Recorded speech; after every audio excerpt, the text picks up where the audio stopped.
Sziasztok! A mai videónkban szereplő állat a főemlősök tagja, méghozzá az a tagja, amelynek a genetikája a legnagyobb mértékben egyezik meg az emberi genetikával. Ebben a videóban a csimpánzoknak készítek kifutót a fehérvári állatkertben. Tudományos neve Pan troglodytes, és a Pan paniscusszal, vagyis a bonobókkal közösen alkotják a Pan, vagyis a csimpánz nemet. A Pan nemzetségi név az ókori görög természetisten Pan nevéből származik. De hogyan jutottak oda, hogy Pánról nevezzék el a csimpánzok nemzetségét? A 18. században elterjedt angol chimpanzee megnevezésből kivették a középső Pan részt, és így kötötték az ógörög Pan istenhez. Maga az angol chimpanzee elnevezés pedig a közép-afrikai Chiluba nyelv kivili chimpanze szavaiból ered, amelynek a jelentése gónyember. A többi nyelv is az angolból vette át ezt az elnevezést, magyarul pedig különösen talál rá, ugyanis a csimpánz csimpaszkodik. Félreértés ne essék, a csimpaszkodik szó nem az angol csimpánzból ered, és nem is a Chiluba nyelvből. A troglodytes görögül barlanglakót jelent, és a német orvos, természettudós, fiziológus és antropológus Johann Friedrich Blumenbach alkotta meg 1779-ben megjelent művében, aminek a neve Handbuch der Naturgeschichte, azaz természettörténeti kézikönyv. A közönséges csimpánznak 4 alfaja van. A Blumenbach által leírt nominális alfaj a közép-afrikai csimpánz, a Pan troglodytes troglodytes, vagyis régies nevén Cségó, amelynek a becslések szerint körülbelül 140 000 egyede él szabadon Kamerun, Gabon és a Kongói Köztársaság területén. Persze különböző becslések nagyon eltérnek egymástól. A kelet-nigériai csimpánz tudományos neve a Vellerosus, de Eliottinak is írják. Elterjedési területe a nigériai kameruni határ mentén van, a populáció mérete pedig 6000 és 9000 között van. Vellerosus névvel 1869-ben írta le a brit zoológus John Edward Gray, míg Eliotti névvel 1914-ben írta le a német zoológus Paul Macchi. A kelet-afrikai csimpánz a Pan troglodytes schweinfurti, amit az olasz zoológus és antropológus Enrico Hillier Giglioli írt le 1872-ben. Ennek a populációi a Közép-afrikai Köztársaságban, Dél-Szudánban, a Kongói Demokratikus Köztársaságban, Ugandában, Ruandában, Burundiban és Tanzániában találhatók meg. Ezt az alfajt alaposan tanulmányozta a híres primatológus csimpánzkutató Dr. Jane Goodall, ugyanakkor az ausztrál-brit Colin Groves szerint ennek a déli és északi populációit külön alfajokként kellene kezelni.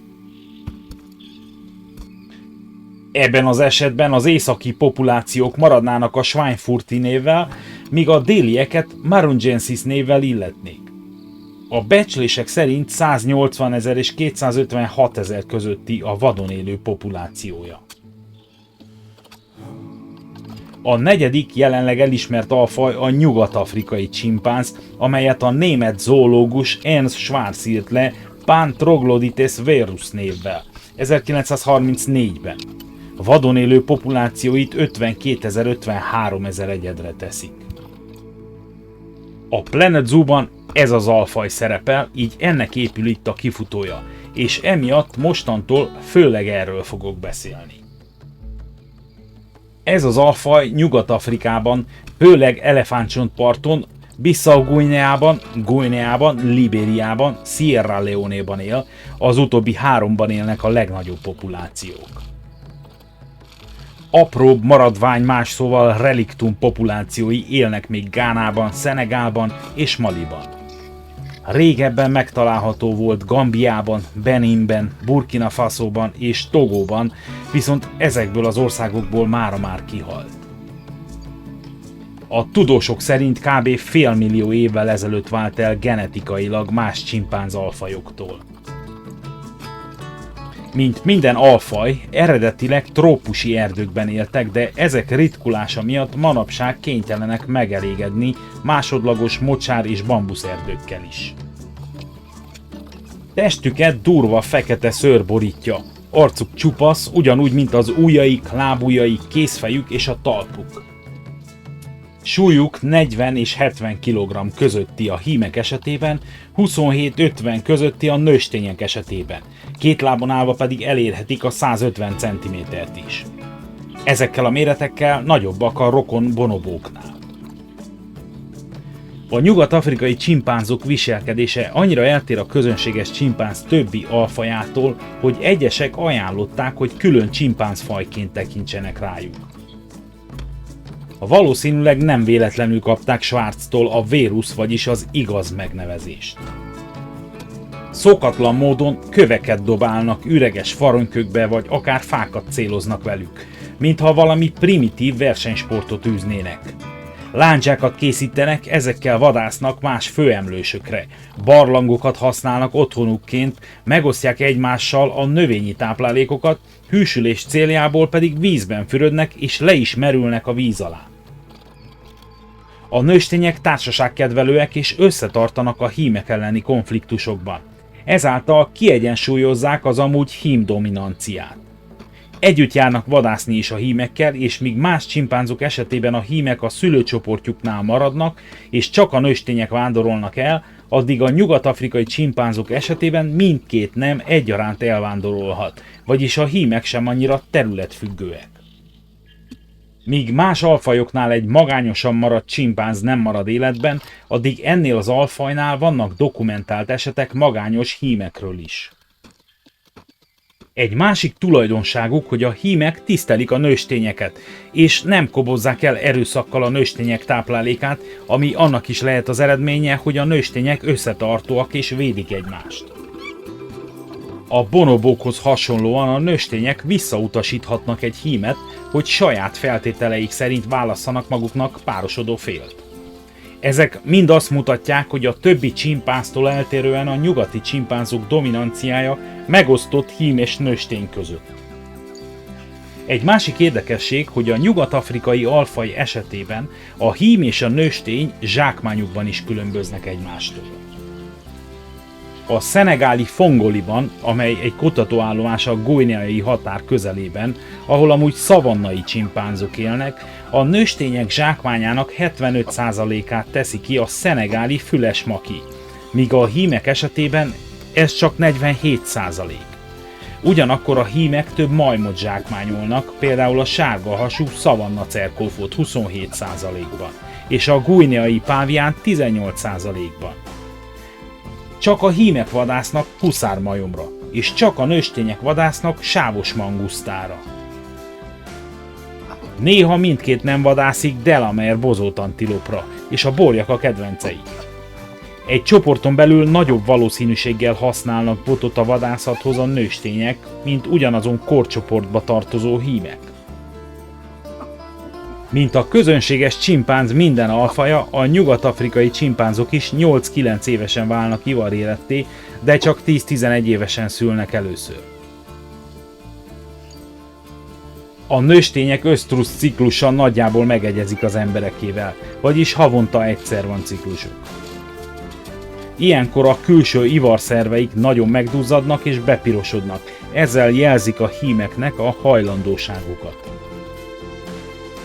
Általában a csimpánzok esetében elvileg csak az alfahímnek van joga szaporodásra, de előfordulhat másképp is, és ez a nyugat-afrikai csimpánzok esetében még inkább jellemző. A vemhesség ideje 202-261 nap közötti. Ennek a végén egy vagy két utód születik. A nőstény nagyjából 3 évente párosodik, a fiatalok pedig 4-5 éves korukig vele maradnak. Ugyancsak különbség a többi alfajhoz képest, hogy egyes nyugat-afrikai csimpánz populációknál az árván maradt fiatalokat egyenlő arányban fogadják örökbe a nőstények és a hímek. Míg a közönséges csimpánz, mint faj önmagában a veszélyeztetett kategóriába van sorolva, addig a nyugat-afrikai csimpánz a súlyosan veszélyeztetett kategóriában van. Egyes becslések szerint 52-53 ezer egyed él szabadon az említett területeken, viszont mások szerint csak 21 ezer egyed. Ehhez képest a többi alfaj a veszélyeztetett kategóriában van, pedig a kelet-nigériai alfaj populációja maximum 9000 lehet. A legnagyobb veszély rájuk nézve az élőhelyek pusztulása, és mint ahogy ők is alacsonyabb rendű főemlősökre vadásznak, úgy az orvadászok is vadásznak rájuk, mivel húsuk bozott húsként van nyilvántartva.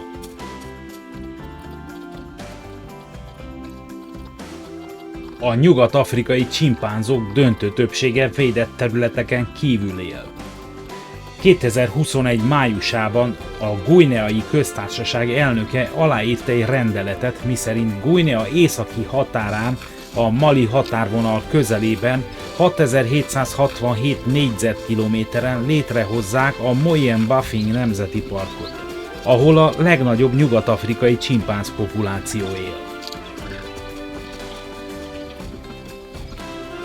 A nemzeti parkot a szakemberek a biodiverzitás kincses tárának nevezik, ahol ráadásul erős hagyományai vannak az állatok együttélésének a térségben lévő 287 falu lakosságával.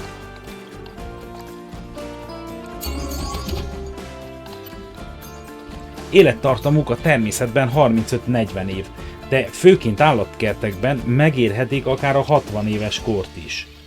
A legidősebb ismert csimpánz Cheetah volt, a Tarzan című film sztárja.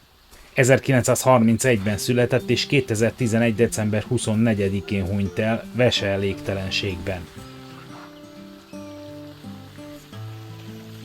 És most néhány érdekesség a csimpánzokról. A csimpánzokat sikeresen megtanították jelnyelvre. Washoe egy 1965-ben Nyugat-Afrikában vadon született csimpánz volt, akit az Egyesült Államok légiereje ejtett foglyul, majd a Nevadai Egyetem két kutatójával 350 jelet tanult meg, és ezek egy részét megtanította a fiának is. 2007-ben 42 évesen halt meg.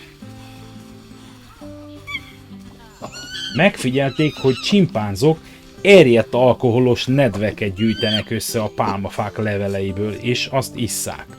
Úgy tűnik kis piások, és amikor alkoholforrást fedeznek fel, visszatérnek hozzá. Egy pohár bor belefér, de csak kulturáltan, kérem. Azt is megfigyelték, hogy a csimpánzok néha szirtiborszféléket házi állatként tartanak. Ugyanakkor, amikor betegek, bizonyos típusú leveleket esznek, hogy enyhítsék például a gyomorpanaszukat, vagy elpusztítsák a parazitáikat. A 19. században voltak olyan híresztelések, miszerint létezne egy gorilla-csimpánz hibrid is, Kulukamba néven, de erre soha nem találtak semmilyen tárgyi bizonyítékot. Ezennel elköszönök. Most következne az, hogy nyomd meg a lájkot, vagy hogy iratkozz fel is társai, de ezt inkább rád bízom.